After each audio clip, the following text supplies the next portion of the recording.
What's up everyone, Kyle says now, welcome back to another video. Today with my SummerSlam 2021 reactions. And yeah, overall it was a not great show in my opinion. Yeah, it wasn't really too excited going into it, and even after watching the show, there wasn't really too much special. It felt like it was a bad episode of Raw. And there's one or two things that I thought were okay, and we'll get into them, but overall it wasn't a show that I enjoyed. But yeah, let's get into it. Before I do, please like, comment, subscribe, and all that stuff. And yeah, and I'm honest on this channel. I give my honest opinions and stuff on how I feel about shows. So if you enjoyed it, of course, that is your opinion. This is just my opinion. I didn't really think it was a great show, but yeah, the pre-show had Big E defeat Baron Corbin, and you know he took back his Money in the Bank briefcase. Nothing special, not really to talk about there. I didn't really watch it. I just kind of put it on because it was towards the end of the pre-show. While I was getting stuff ready, getting ready for the main show to start. Main show started off with RK Bro, Randy Orton, and Riddle defeating AJ Styles and Almost. Again, it was an okay tag team match. RK Bro got the win, new tag team champions. Kind of interested to see where they go with this and where they go with AJ and Almost. So, yeah, it was AJ who did get the pin, or he was pinned, and I believe it was Randy who pinned him. I can see them run this back next month, but like, what do you do with AJ and Almost now? What do you do with who do you have like step up to challenge RK Bro, like maybe the Viking Raiders and all? So yeah, kind of interested to see what direction to go there. Alexa Bliss defeated Eva Marie, and after the match, Doudrop just basically called Eva a loser and said she lost. And that's all I'm going to say about that, because I honestly can't remember anything about this match. I just know it happened. Alexa did get the win, and I remember Doudrop announcing Eva as the loser. And that's about it. Probably going to lead to Eva and Doudrop eventually splitting. Hopefully Viper or Piper Niven can get a proper name, like go back to her normal name. Damian Priest defeated Sheamus. This was an okay match. It wasn't anything special, but I wouldn't call it a terrible matchup. You know, your typical Sheamus match, physical. Priest probably the right person to have him go against, because Priest is like big, tall, physical guy as well. But yeah, not really special, not really to go on about. The Usos then defended the tag team titles against the Mysterios. Again, nothing too special, but it wasn't terrible. Yeah, just yeah, the Usos do retain. It's your typical Usos Mysterios match. We've seen it a couple of times now. High-paced action, flying around the place. But again, because we've like seen it a lot, it wasn't really anything special. But yeah, Usos retain. Now, the first big talking point of the show. It was meant to be Bianca Belair versus Sasha Banks, but of course, Sasha was unable to compete. They announced that she'll be facing Carmella. Carmella comes out, and then Becky Lynch's music hits. The man is back. And I was all happy for the first time there's something in this show that actually got me excited. Becky is back. And then they just kind of dropped the ball with it. Crowd is hot. I felt like for this, the first time the crowd actually got into something that I feel like they weren't really into the rest of the card. Maybe that was just me, because I wasn't into it. I wasn't really, you know, I felt like the crowd weren't into it either. But Becky came back. Of course, missing some time because she had a baby. And then, yeah, this match, I literally have it here. It says the match time was 27 seconds. Literally, manhandle slam, 1, 2, 3, that's it. And yeah, it just kind of deflated it for me. I'm happy Becky is back, but you know, there was time on the show. It was a 4-hour show, and you're telling me you couldn't have more time than 27 seconds?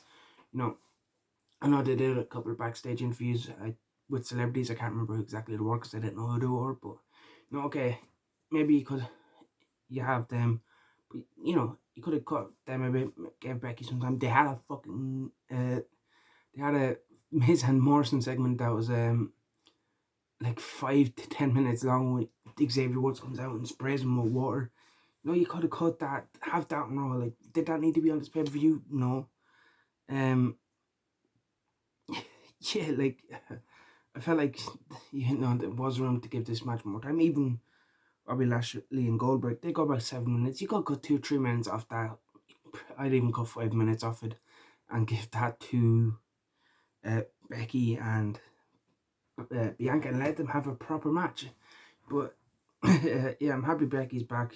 Probably will lead to a proper match, which will be good. But yeah, I finally got excited for something, then quickly deflated. But again, that's just my opinion on this. Charlotte Flair once again becoming Raw Women's Champion, defeats Nikki Ash and Rhea Ripley. Again, not really special here. What was the point? Charlotte's probably about 40-time champion by now. Like, what's the point in having Charlotte beat Rhea, then lose it the next night to Nikki, just to win it back then at the next pay-per-view? Like, why hop there on the belt so much? Just, I'm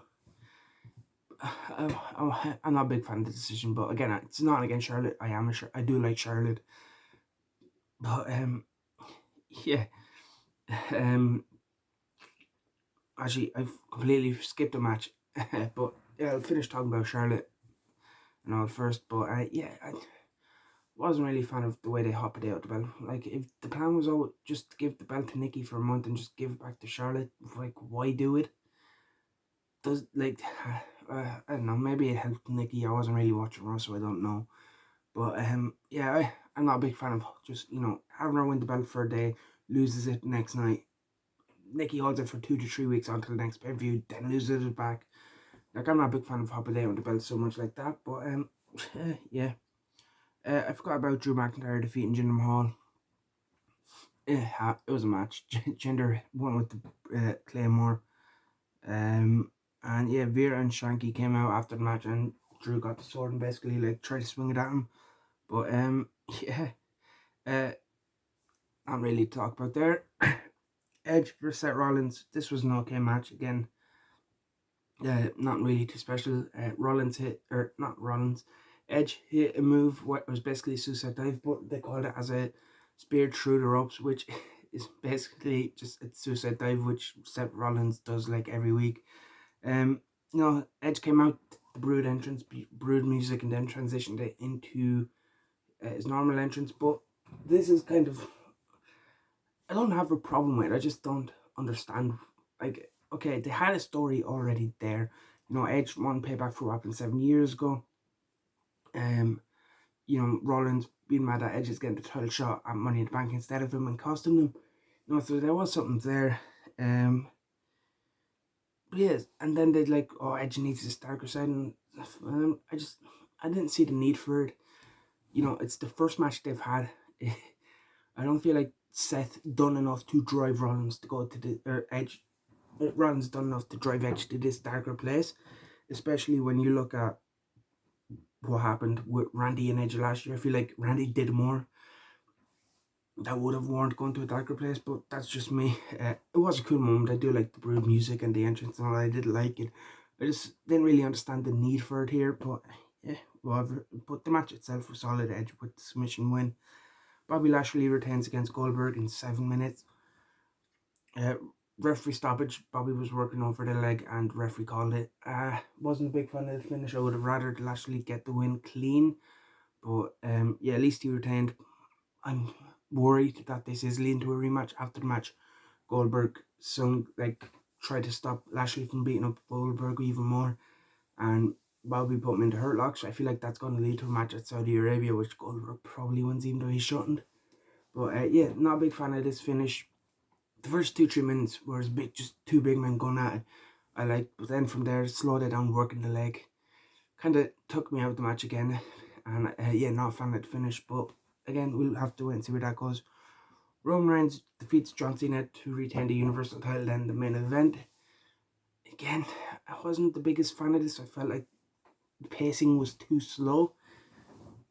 Again, like, it wasn't a terrible match. I just, I know, I kind of wanted a bit more. Roman kicked out of a Super A from the top rope. So there were a couple of near falls. Roman did, of course, retain after the match. Brock Lesnar's music hits. Brock comes out, confronts him. So it's looking like we're going to Brock versus Roman. And again, probably that's at Saudi Arabia.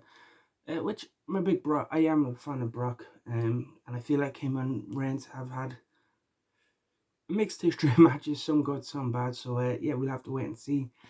And as I said, overall, I'm not the biggest fan of the show, but yeah, let me know what you think in the comment section below. Leave a like, comment, subscribe, and I'll see you in the next one.